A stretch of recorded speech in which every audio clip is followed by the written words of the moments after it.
नमस्कार। तो मैं हूं आकाश और आज हमारे साथ हैं नितेश उपाध्याय, जो मोतिहारी के एक ऐसे शिक्षक हैं जिन्होंने अपने सोशल मीडिया के माध्यम से वैसे शिक्षकों को एक्सपोज करना शुरू किया जो पढ़ाई के नाम पे बच्चों को चूना लगा रहे हैं। तो सबसे पहले आपका बहुत बहुत स्वागत है हमारे प्लेटफॉर्म पे।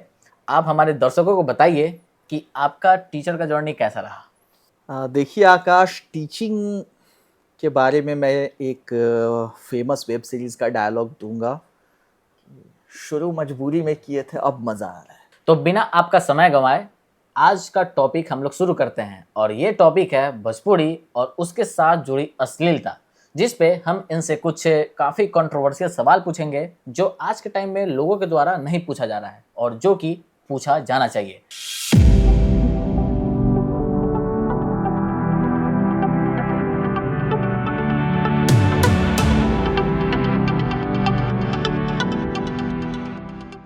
तो आपसे मेरा पहला सवाल ये है कि क्या भोजपुरी में जितने भी अश्लील गाने आ रहे हैं उसके कारण पेरेंट्स जो हैं आज के टाइम में अपने बच्चों को भोजपुरी लैंग्वेज ही नहीं सिखा रहे हैं। देखिए आकाश, सवाल ये काफ़ी अच्छा है और असल में यही सवाल है जो पूछा जाना चाहिए। जब हम किसी भाषा की बात करते हैं तो सवाल ये आता है कि मैं वो भाषा क्यों सीखूं। जी। अगर आप कहें कि नितेश, आप फ्रेंच सीखें या जर्मन सीखें, तो एज अ टीचर मेरे लिए उनका एक महत्व है। इंग्लिश से दोनों जुड़ी हुई है।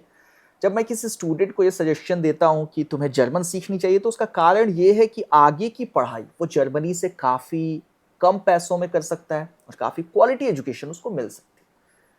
हम कहते हैं अगर कि बेटा तमिल सीख लो, तो बच्चा हमसे पूछेगा कि मैं तमिल क्यों सीखूं। मैं कुछ लोगों को जानता हूं, मेरे दोस्त हैं, मेरे कुछ जूनियर्स हैं जो तमिल सीख रहे हैं एक्चुअली, और उनका रीज़न सिंपल सा ये है कि तमिल में कुछ ऐसी फिल्में बनी हुई हैं, कुछ ऐसे गाने हैं जो मैं चाहूँगा उसी लैंग्वेज में मैं सुन सकूँ। ओके। अब भोजपुरी सीखने की जब हम बात करते हैं तो हमारे बच्चे हमसे ये सवाल पूछ सकते हैं कि मैं भोजपुरी क्यों सीखूं, और हमारे पास जवाब क्या होगा। हम क्या कहेंगे उससे कि बेटा भोजपुरी में तुम मास्टर्स डिग्री लेके पढ़ा सकते हो, भोजपुरी में हमारे पास एक रिच लिटरेचर है जो तुम्हें एक्सप्लोर करना चाहिए। हम उसे क्या बताएंगे, क्योंकि भिखारी ठाकुर के लिटरेचर को तो हमने खुद ही संभाल के नहीं रखा। आई हाईली डाउट कि किसी अच्छे पब्लिकेशन से उनकी किताबें लगातार आती होंगी। अगर हम खरीदना चाहें तो हमें बहुत मेहनत करनी होगी उनका लिटरेचर पाने में। बात जब फिल्मों की आती है, गानों की आती है, तो आप खुद देख के बताइए कि क्या आपकी रिसेंट मेमोरी में आपने कोई ऐसे फिल्म या कोई ऐसा गाना देखा हो जो आप अपने एक नॉन भोजपुरी फ्रेंड को सजेस्ट करना चाहें कि तुम्हें भोजपुरी सीखनी चाहिए, ये फिल्म देखो, इसके डायलॉग्स भोजपुरी में हैं, काफ़ी अच्छे हैं, ये गाना सुनो, ये भोजपुरी में और तुम्हें काफ़ी एक अच्छी वाइब देगा। तो हमारे पास वो चीज़ नहीं है ऑफर करने को। हम क्या कहें, बच्चे भोजपुरी क्यों सीखें। तो ऐसे में भोजपुरी के अंदर अश्लीलता का क्यों सहारा लिया जा रहा है, यानी कि भोजपुरी को क्या अब अश्लीलता की जरूरत पड़ चुकी है अपने पॉपुलैरिटी को बढ़ाने के लिए, या फिर यहाँ पे कुछ चुनिंदा लोग इसे जानबूझकर बर्बाद कर रहे हैं। देखिए आकाश, ये सवाल एक्चुअली काफ़ी अच्छा और ये पूछा जाना सबसे ज़्यादा ज़रूरी यही है कि आखिर भोजपुरी में अश्लीलता क्यों है इतनी। और इसका कारण बताने से पहले मैं आपसे एक्चुअली कारण ही बता रहा हूँ थोड़ा अलग तरीके से। आपने मैथिली ठाकुर का नाम सुना है? जी हाँ। मालिनी अवस्थी, जी। शारदा सिन्हा। आपने कभी इन लोगों को, या स्वाति मिश्रा, मैं उनका नाम भूल गया था, इन लोगों को आपने कभी नहीं देखा होगा कुछ भी अश्लील गाते हुए। और इसका रीज़न आप देख लीजिए। आप इन चार जो सिंगर्स का मैंने नाम लिया, आप इनका कोई गीत उठा के देखिए, आपको ऐसा लगेगा कि माता सरस्वती ने शायद सबसे पहले इन्हीं को वरदान दिया होगा सुरों का।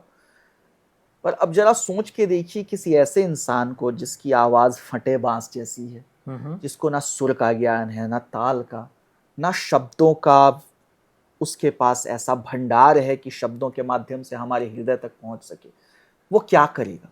वो आपको एक सस्ता डोपामिन रश देने की कोशिश करेगा कि जल्दी से जल्दी आप सुने, आपको मजा आए, वायरल हो जाए। तो यहाँ पे एक सवाल ये क्रिएट होता है कि क्या आज के टाइम में अश्लीलता को जानबूझकर परोसा जा रहा है, या फिर क्या अश्लीलता को भोजपुरी से हटा देने से आज के टाइम में कलाकारों के करियर पे खतरा पड़ सकता है?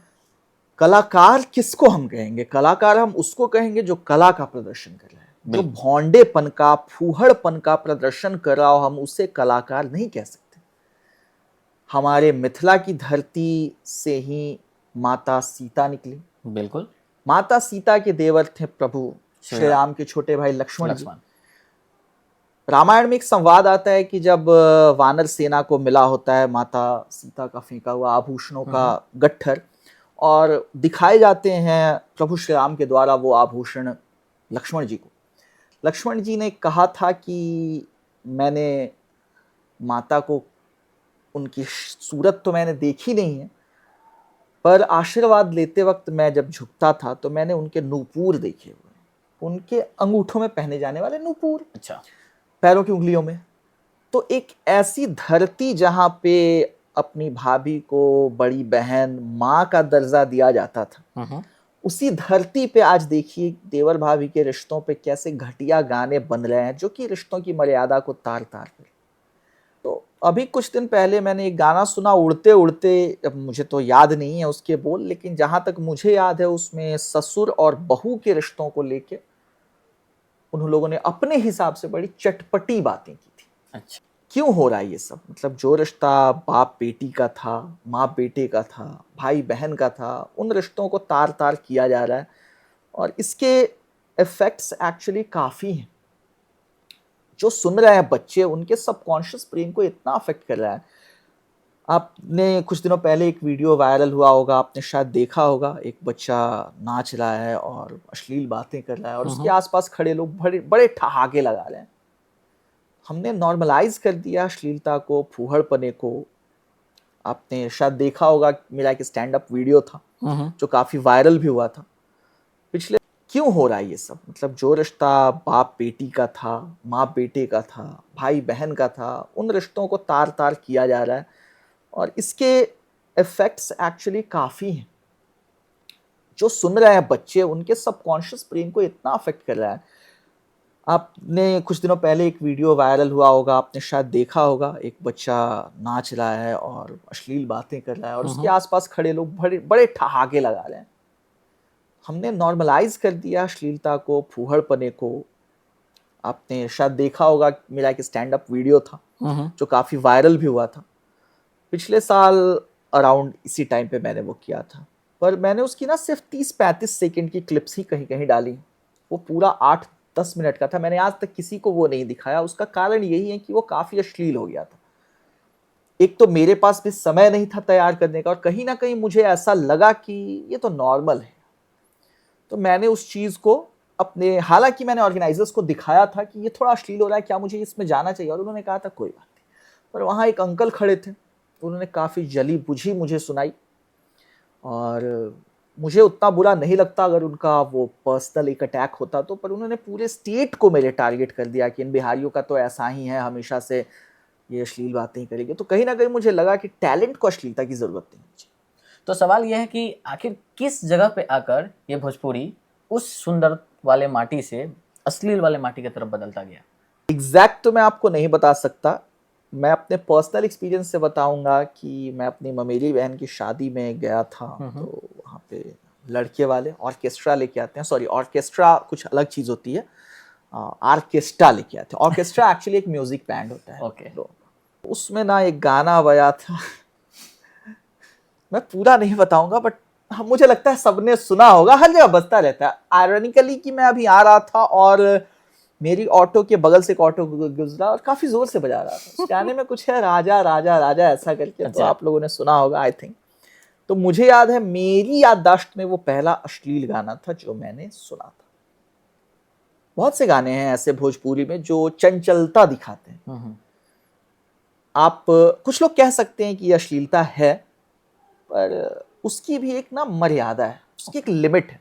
तो वो लाइन धीरे धीरे ना बिल्कुल ही ब्लर हो गई कह लीजिए, या खत्म हो गई, नॉर्मलाइज कर दिया। नॉर्मलाइज कर दिया गया। अब फुहड़ता को ही फैलाया जा रहा है अश्लीलता के नाम, चंचलता के नाम पे। चंचलता के नाम। तो ऐसे में ऑडियंस को आप ये डिफरेंशिएट करके बताना चाहेंगे कि चंचलता और फुहड़ता में अंतर है क्या, या फिर गानों के माध्यम से? एक्चुअली गानों के माध्यम से तो नहीं, पर फिर भी चलिए एक गाने का मैं नाम लेता हूँ। एक कोई गाना था जिसमें एक महिला अपने पति देव से अपनी चोली के हुक को लगाने की बात कर रही है। तो मैंने वो गाना सुना, मुझे बड़ी हंसी आई, बट मैं वहाँ पे था जहाँ ये गाना बज रहा था। काफ़ी टाइम पहले की बात है, 15-20 साल पहले की बात है। गाना बज रहा था मैंने गाने को सुना भी, गाना खत्म हुआ, ठीक है, गाना भोजपुरी में था, कह सकते हैं आप कि अश्लील था, लेकिन वो अश्लील नहीं था मेरी नज़र में, इसलिए क्योंकि गाने में जो सबसे फूहड़ शब्द अगर आप कहें, फूहड़ कहना चाहें, तो वो था चोली। वो तो एक नॉर्मल वर्ड है। दूसरी चीज़ कि उसमें हाँ रिक्वेस्ट की जा रही है, पर वो अपने पति देव से कर रही है, उनका तो अधिकार बनता है ना एक पति पत्नी का। पर जब इस गाने को आप ले आते हैं देवर भाभी पे, जीजा साली पे, तो आप एक गलत जोन में जा रहे हो। आप वो लाइन क्रॉस कर रहे हैं which is not meant to be crossed. Okay. एक बड़े ऑफिसर की शादी हो रही थी आज से 2 साल पहले, और उसमें इतना ही घटिया वाहियात सा गाना बजाया जा रहा था। मैंने पहली बार यूट्यूब पे जाके किसी को गालियां दी, जो भी सिंगर थे मैंने ढूंढा और उनके कमेंट बॉक्स में मैंने कमेंट किया कि ये आप अपने बचपन का अनुभव बता रहे हैं, शायद आपके पिताजी भी गए होंगे पटना और पीछे से आपकी माता जी के कमरे से आपने अपने चाचा जी को निकलते हुए देखा होगा, तो शायद आप वो बता रहे हैं लोगों को, और शायद सुनने वाले भी वही लोग हैं जिन्होंने यही चीजें देखी हैं कि पिताजी, हाँ पिताजी पटना में हैं, चाचा जी रात भर उनकी माता जी के कमरे में हैं, तो उस बच्चे के लिए तो ये नॉर्मल है। वो कैसे समझेगा कि अश्लील है, ये गलत है, उसके लिए तो वो नॉर्मल है। लेकिन कई बार जब लोग यहाँ पे अश्लीलता पे सवाल पूछते हैं कलाकारों से कि वो ऐसे गाने क्यों गा रहे हैं, तो उनका कहना ये होता है कि मैं डबल मीनिंग गाने गा रहा हूँ, यानी कि वो लोगों को डबल मीनिंग का एक पेड़ा खिलाकर छोड़ देते हैं। ऐसे में कुछ गाने ऐसे हैं जिनका डबल मीनिंग मैं आपसे पूछना चाहूँगा, कब वो चीट कब वो पट, सैया मारे सटा सट, और दूसरा गाना ये है कि दाएं और बाएं के हिलेटर लागे बेटर आ ई तोहर दोनों इंडिकेटर। अब जरा सवाल ये है इस पे कि इस गाने का दूसरा वाला मीनिंग कौन सा है और लोग इसमें अच्छा मीनिंग कैसे निकालेंगे। और इस गाने पे रील्स भी बहुत बने हुई हैं, यानी कि बड़े बड़े सेलिब्रिटी से लेकर छोटे बच्चे तक इस पे अपना रील बनाकर डाले हुए हैं। सबसे पहले तो आकाश मैं पूछना चाहूंगा कि ये क्या सच में गाने हैं? ये गाने एक्चुअल में बने हुए हैं और बहुत ही फेमस सिंगर लोगों ने बनाया है इसे। तो यहाँ पे तो मैं यही कहूंगा कि भाई दूसरा मतलब तो मुझसे नहीं निकलने वाला है, क्योंकि सबको दिख रहा है एक ही मतलब है दोनों गानों में। अब तो जो लोग कहते हैं डबल मीनिंग सॉन्ग आप गाते हैं, भैया आप डिल्यूजनल हो रहे हैं, आप सिंगल मीनिंग सॉन्ग ही गाते हैं, आप वही गा रहे हैं जो आप गाना चाहते हैं और जो आप अपने ऑडियंस को सुनाना चाहते हैं। कौन है बेवकूफ़ इंसान जो कहेगा कि इसमें कोई दूसरा भी मतलब है, कोई अंडरलाइंग मतलब है? जो ये रॉबर्ट फ्रॉस्ट की कविता थोड़े है कि तुमने कोई एक मैसेज इसमें डाल दिया है, अब हम उसका एनालिसिस करके बताएं अपने लोगों को। सबको दिख रहा है, पागल इंसान को भी दिख रहा है कि ये प्लेन एंड सिंपल वल्गैरिटी है जिसको तुम प्रोपगेट कर रहे हो और लोगों को चूना लगा रहे हो कि डबल मीनिंग इसका निकालो। देखो आकाश, कहीं ना कहीं ये सिर्फ छोटी सी बात नहीं है अश्लीलता को फैलाना। बच्चों का सबकॉन्शियस ब्रेन काफी ज्यादा अफेक्टेड होता है इन चीजों से, काफी हद से ज्यादा। आप जो देखते हैं, आप जो सुनते हैं, आप वही चीजें सोचने लगते हैं। ये कहना बिल्कुल गलत है कि कई लोग आके कहते हैं कि फिल्मों का प्रभाव नहीं पड़ता, गानों का प्रभाव नहीं पड़ता, आपके दिन के 22 घंटे हमारी फिल्म के 2 घंटे आपके 22 घंटों पे भारी कैसे पड़ जा रहे हैं, यानी कि आपकी लाइफ अच्छी नहीं है। भाई हर चीज इन्फ्लुएंस करती है लोगों को, छोटी से छोटी चीज इन्फ्लुएंस करती है। आपको याद होगा, नहीं आकाश तुम तो छोटे थे काफी, एक हार्निक्स कंपनी की आया करती थी ना sweet cigarette, Phantom sweet cigarette. अच्छा। तो वो बनी हुई थी चीनी की, उसका अंतिम हिस्सा लाल हुआ करता था, या मुझे नहीं पता किधर से उसको पीना होता था, बेसिकली मीठी ही लगती थी तरफ से। गवर्नमेंट का कहना ये था कि इसको डिसकंटिन्यू करना चाहिए क्योंकि ये बच्चों को कहीं ना कहीं सिगरेट पीने का सिखा रही है कि सिगरेट पीना कूल है। तो यही चीज है, जब आसपास बजना शुरू हो जाता है कुछ ऐसा जो काफी अश्लील है, जिसमें महिलाओं का एक तो मतलब महिलाओं को इतना ऑब्जेक्टिफाई किया जाता है इन गानों में, और महिलाएं कैसे अपने बच्चों से, अपने पति से ये कंप्लेंट नहीं करती हैं कि ये ऐसे गाने बन रहे हैं, तो एटलीस्ट तुम इसके खिलाफ आवाज उठाओ। मुझे लगता है ये कुछ दिनों में तो गाने, उनके जो लिरिक्स होंगे वो बिल्कुल मस्त राम की कहानियों जैसे हो जाएंगे। हाल ही में एक इंसिडेंट होता है जहाँ पे एक भोजपुरी की ही बहुत बड़ी चेहरा, जिनका मेन कंटेंट अश्लीलता ही है, उन्हें आईपीएल जैसे प्लेटफॉर्म पे कमेंट्री के लिए बुलाया जाता है।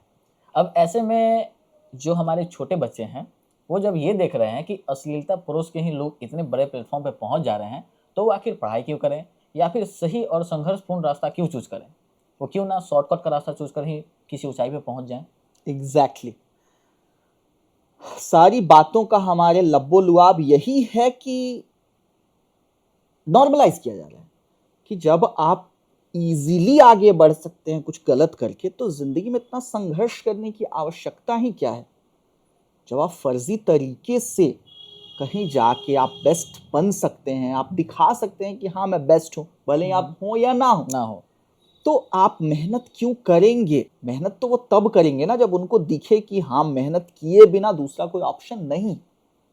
अगर मुझे कोई बताए कि हाँ भाई बच्चे अब स्मार्ट हो गए हैं, बच्चे अब सवाल पूछते हैं, तो एज अ टीचर मैं मेहनत करूंगा। बिल्कुल। वरना कभी भी 40-50 बच्चों के बीच कोई बच्चा मुझसे सवाल पूछ सकता है कि सर आपने स्केड्यूल पढ़ा था पर मैंने तो ऑक्सफोर्ड डिक्शनरी में जाके देखा, उसकी वेबसाइट पे भी प्रोनाउंसिएशन सुना, वो तो स्केड्यूल होता है, तो मैं वहां उसको क्या जवाब दूंगा? मेरे पास कोई जवाब है नहीं। तो सिमिलरली क्या होता है कि जब बच्चा देख रहा है कि हाँ ये आदमी अश्लीलता परोस के सफल हो गया, तो वो मेहनत करे ही क्यों?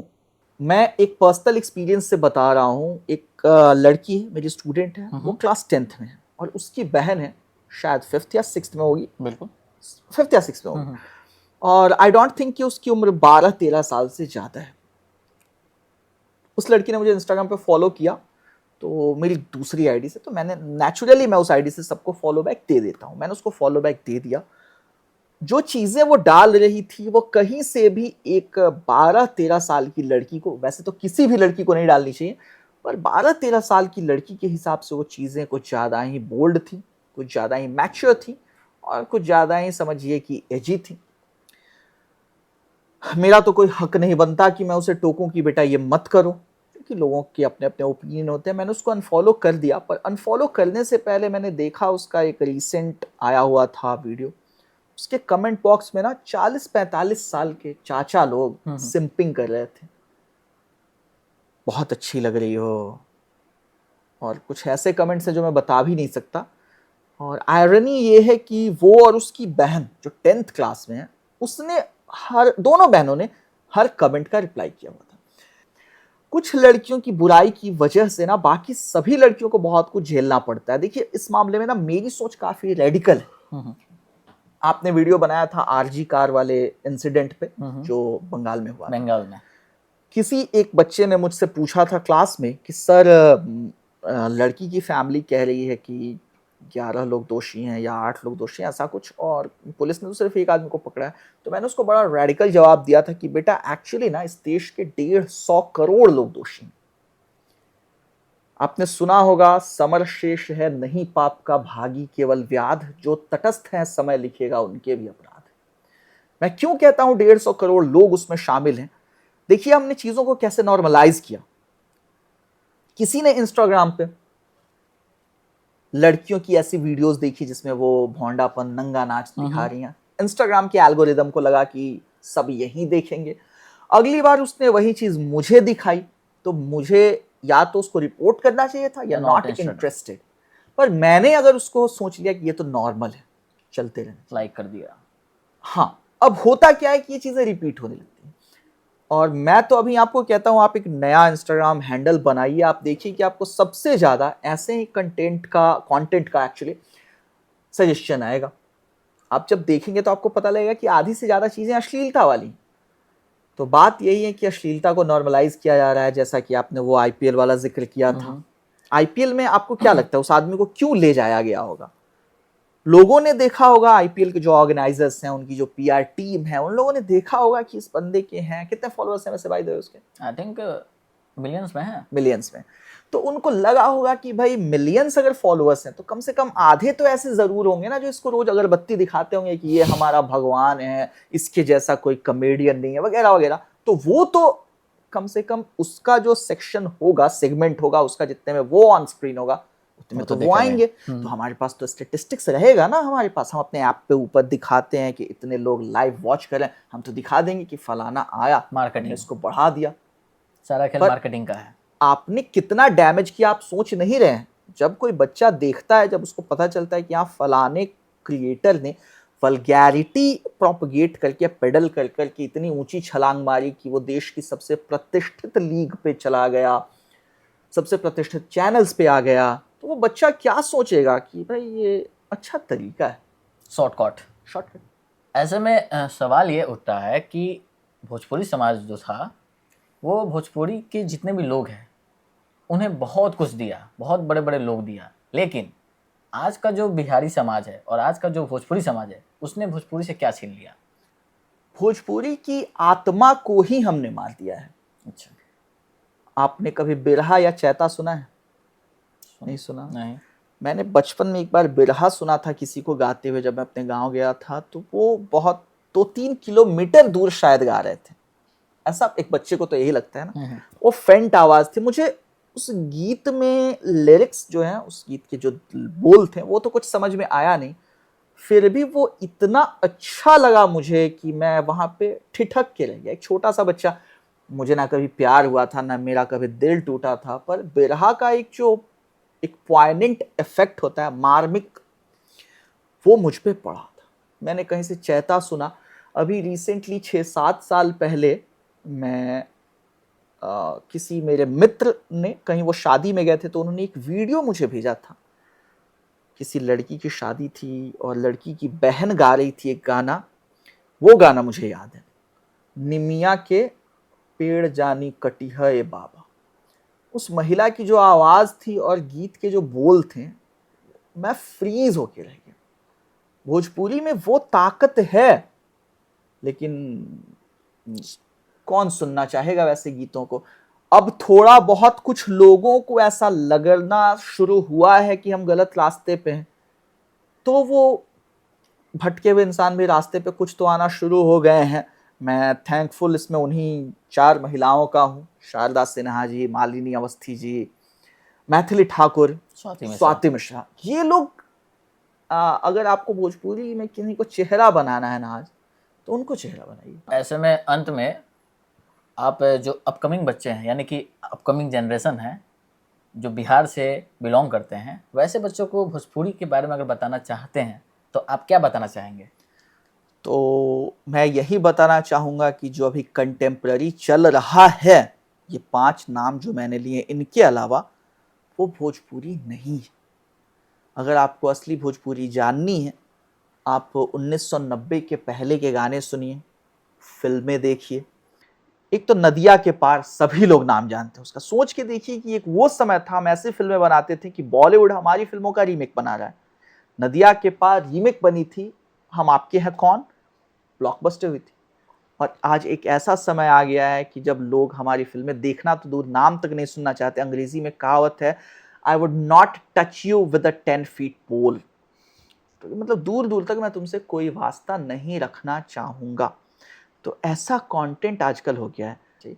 एक पुराना शेर है, लगा दे आग पानी में जवानी उसको कहते हैं, उड़ा दे नींद आंखों की कहानी उसको कहते हैं। तो कहानी कुछ ऐसी होनी चाहिए, गीत कुछ ऐसे होने चाहिए, आपके बोल ऐसे होने चाहिए जो सुनने पर, सोचने पर मजबूर करते हैं। तो बहुत ही बढ़िया लगा आपसे सारे सवालों का जवाब लेकर, और मुझे भी एक्चुअली काफी अच्छा लगा। ये एक अच्छा मुद्दा था जो आकाश आपने उठाया, और इस पर डिस्कशन करके काफी और अच्छा आपने लगा। भी सारे सवालों का जवाब बहुत ही बेहतरीन ढंग से हमारे दर्शकों के सामने रखा है।